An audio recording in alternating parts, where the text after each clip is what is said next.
What's going on, folks? Welcome back to another edition of the Fightful Wrestling Weekly, brought to you by the fine folks over at Fightful.com. Joining me is Tim. Tim, how you doing? Doing pretty good. I guess I can't complain. Watch some Lakers tonight. Watch some baseball tonight. So, hey, good night. Sounds like a solid evening. Ladies and gentlemen, today we're going to be kicking it off talking about the NWA 70th anniversary show. And here's what Sean had to write about it. Sean says, I'm told the original plan for the NWA 70th anniversary was to have Joey Janela take on James Ellsworth at the show. Janela was also scheduled to answer the Eli Drake Open Challenge last weekend, but, you know, he's injured, so can't do that. He was also slated to face Jeff Jarrett at LA Confidential. That's how you say that word. That didn't take me more than one take, I promise. Ellsworth was also brought into SmackDown 1000 and was told he was supposed to wrestle, but that didn't end up happening. Instead, he filmed a backstage skit for WWE Digital, which was pretty interesting. So yeah, the kind of main thing for this NWA 70th anniversary show is Cody and Aldis for the NWA title in a 2 out of 3 falls match. And I'm really, really excited for the pay-per-view. I love Jim Cornette on commentary. I think he's probably one of the greatest wrestling commentators of all time. Probably one of the greatest wrestling personalities, because he did a lot. I like this main event. They have a lot of great matches scheduled. One female superstar, their women's champion. Well, got a little bit of an interview there, don't we? Got a little bit of an interview. Yeah.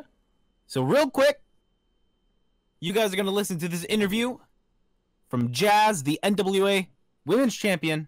Take it away, guys, over at Fight. I am here with NWA World Women's Champion Jazz. Jazz, you have a big match coming up at NWA 70th Anniversary against Penelope Ford.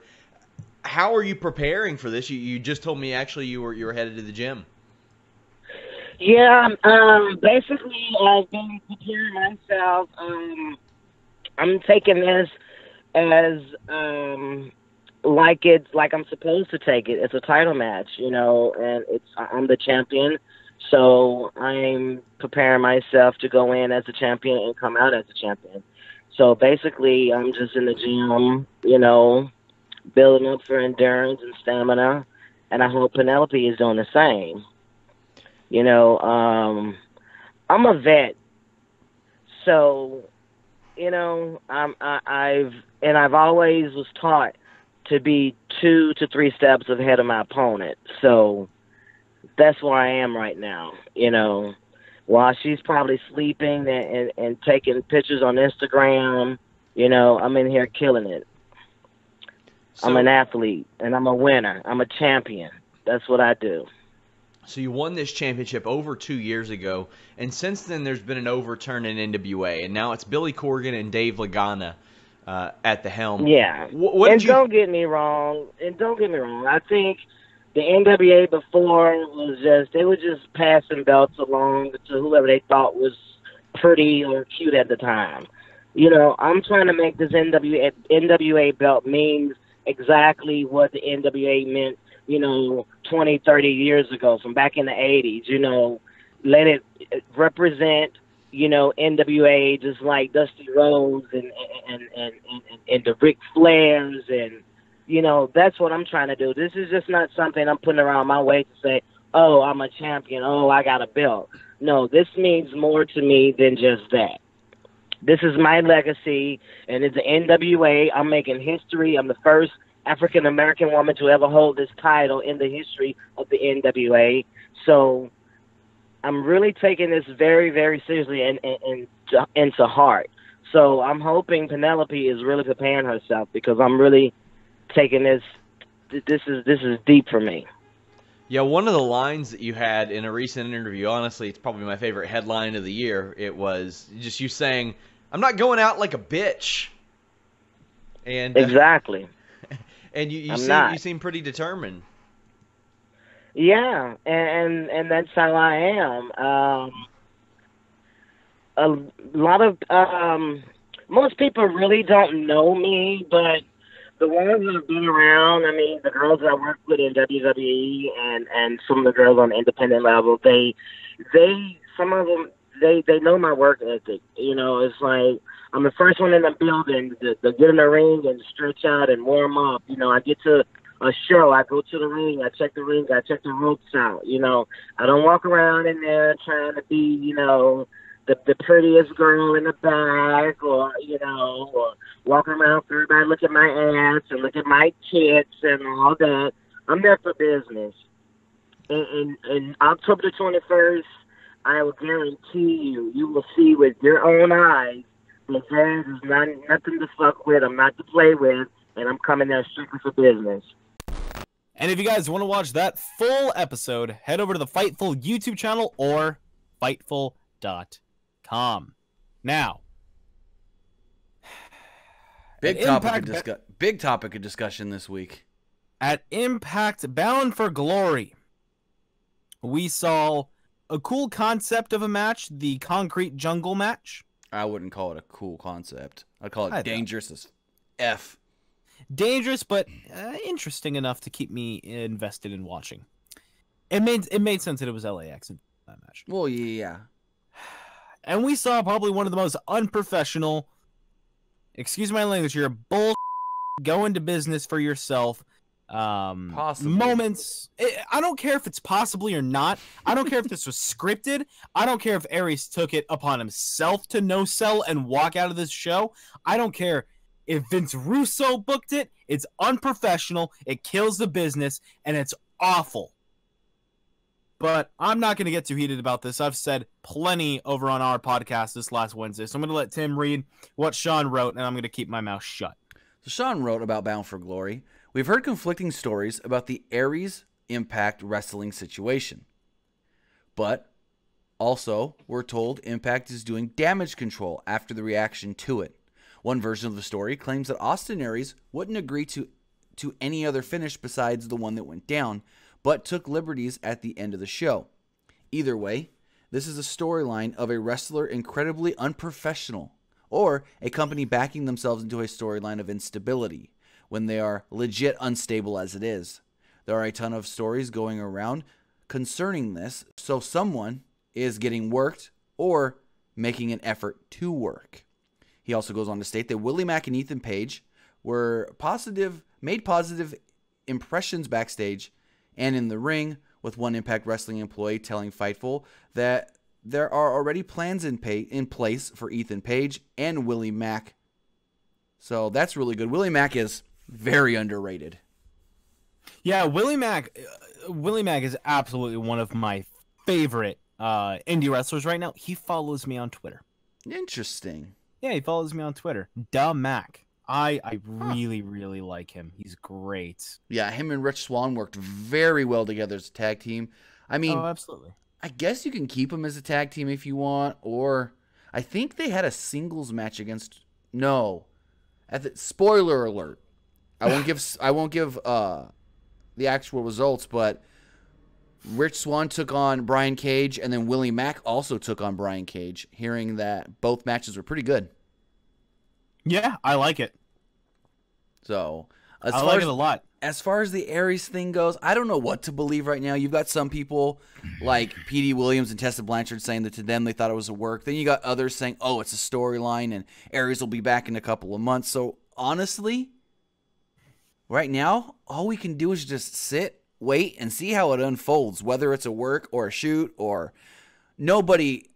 I mean, I don't want to say nobody knows, but right now it's too hard to really try to say which way it is.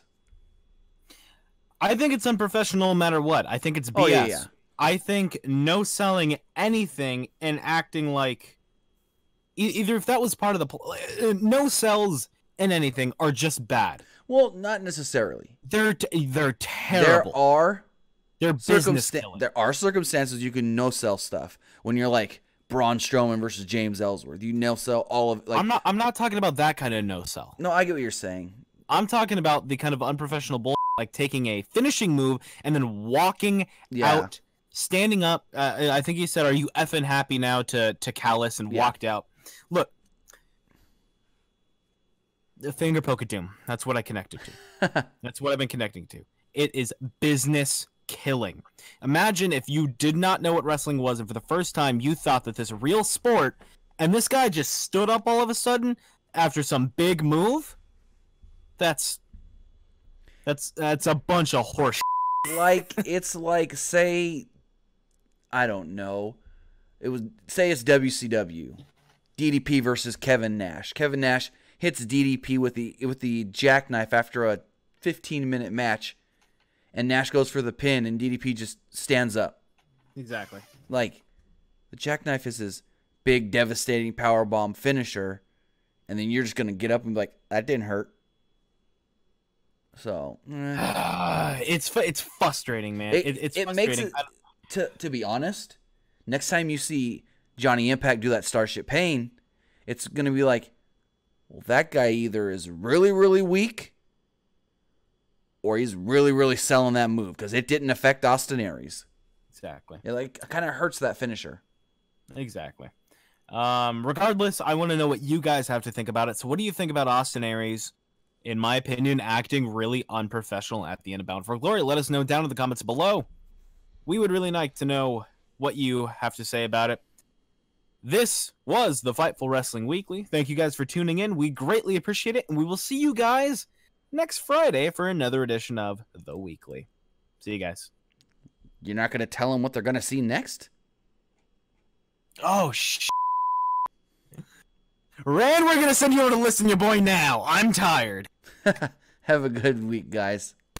Let's move on because I want to talk to you again about Cody Rhodes and Kenny Omega and the Young Bucks, because just like the Saudi Arabia story, there are layers to this thing with Cody and the Young Bucks and Kenny Omega. There are layers to it. So we talked before about how their contracts are up at the end of the year.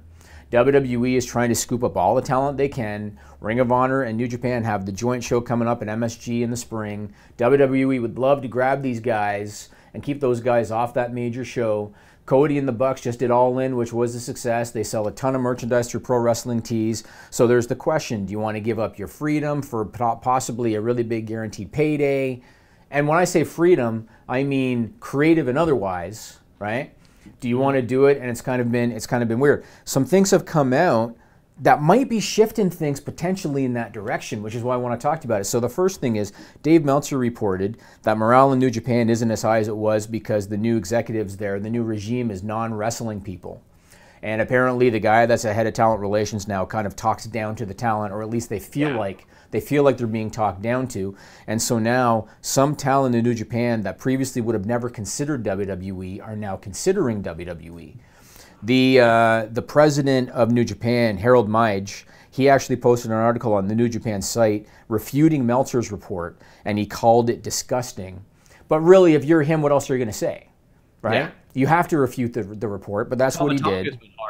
Too. That was going to be the next thing I was going to say. So Tama Tonga has been posting images of his latest Bullet Club shirt because Cody and the Bucks and Omega have said publicly that after this year they will no longer promote Bullet Club merchandise because they want to promote their own stuff instead. That led to Tama Tonga posting images of his latest Bullet Club shirt saying it's not going to be the last Bullet Club shirt I have. And he keeps on saying things like good luck in WWE and well wishes in WWE to Hangman Page and to the Bucks and to Cody and all those guys. Then on top of that, Hangman Page acknowledged through a Being the Elite episode that he was made an offer by WWE. Kenny Omega's teasing it on Being the Elite. He was shown getting a package from H and teasing that he's got an offer from WWE. So things seem to be shifting, or at least they're teasing it. My gut tells me that Cody and the Bucks are still going to stay on their own. Because they're still young enough. I think they want to do another All-In show. I think their merchandise sales are pretty strong. But my gut tells me that Omega's going to consider it because he's now in his mid-30s. This is time for him to cash in. And I think that Triple H would put down some pretty hefty dollars in order to get him. So my gut tells me Omega's going to consider it, but Cody and the Bucks are going to stay firm. What do you think? Well, it was a report that I had in the summer where a WWE wrestler told me WWE wanted to get all Game Changers under contract. Everybody they perceived. They signed up Rey Mysterio. They signed up Matt Riddle, who they had no interest in until Ring of Honor and New Japan said, we're running MSG. That made WWE take notice. I think realistically for what WWE would offer them, not what they could, but what they would offer them, Young Bucks and Cody make more money outside by promoting All In, selling their own merch, doing big deals with Ring of Honor and New Japan. They will, without a doubt, get the biggest deals in Ring of Honor history if they re-sign, undoubtedly. Tama Tonga, he wears his heart on his sleeve, but you never know how much of this is him working too. Could be. But there have been several people. He, Hanare, Bad Luck Fale, all turned down WWE in the past themselves. Marty Scurll is in this conversation because his deal is actually up months later, which is kind of interesting. Adam Page is the kind of guy they would love to have to mold into one of their guys. He reminds me a lot of Adam Cole. A lot. Yes. Yeah. And that could be good or bad for him. Ultimately, I think they all stick together, and I think they all stay Ring of Honor, New Japan. I think Kenny Omega stays as well for now.